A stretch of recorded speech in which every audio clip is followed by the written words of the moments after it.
Hi there, welcome to Guitar Media's 1965 Gibson ES335 video.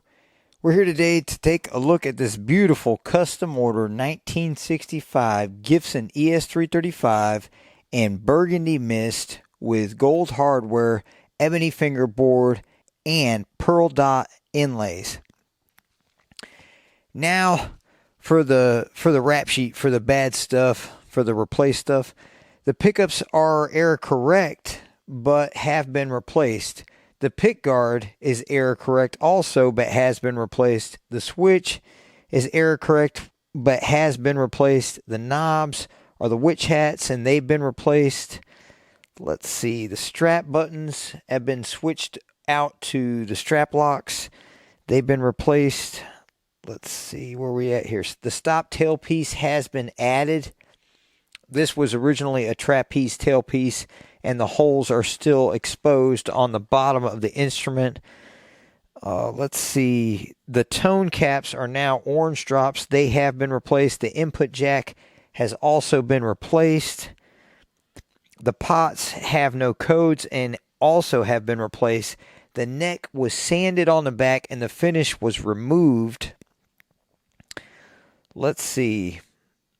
The serial number is also not visible on the back of the headstock, although it is listed in the bass F-hole on the orange tag along with the model. Let's see what's next here.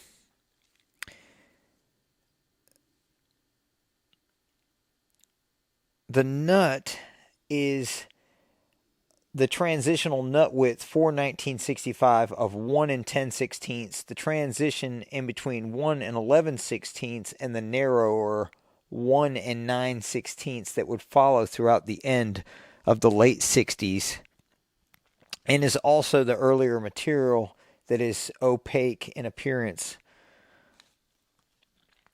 as opposed to the later material, which was more of a solid cream color, much like the binding. So moving on, the headstock decal and the vase are also consistent with early 60s Gibson guitars. Let's see. The overall smell is definitely right for this era 60s Gibson F-hole guitar, as well as the unmistakable fade on the finish. It's also correct. Okay. The heel is unusual and round, but in 1965 it's not uncommon to have a large heel. Let's see. Typically they would be more square. The binding has a tendency to shrink, the authentic binding, and separate on these vintage guitars, which we have a very minor separation, but quite recognizably the original vintage binding that is somewhat thin. And we also collected a fuzzball which had accumulated throughout the years. So interesting enough, this guitar left the factory with gold hardware, so it was special ordered with gold hardware, and we were able to verify that by removing one of the waffle tuners, and there was no other additional drill pattern or hole pattern for any other tuners to be on the instrument. And once again, ebony fingerboard and dots. Typically these would have been a rosewood fingerboard with blocks, so this is very unique to see this guitar in this configuration. And that pretty much sums it up. Thanks for watching and enjoy the demo.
Thanks for watching, and check our channel for our latest videos.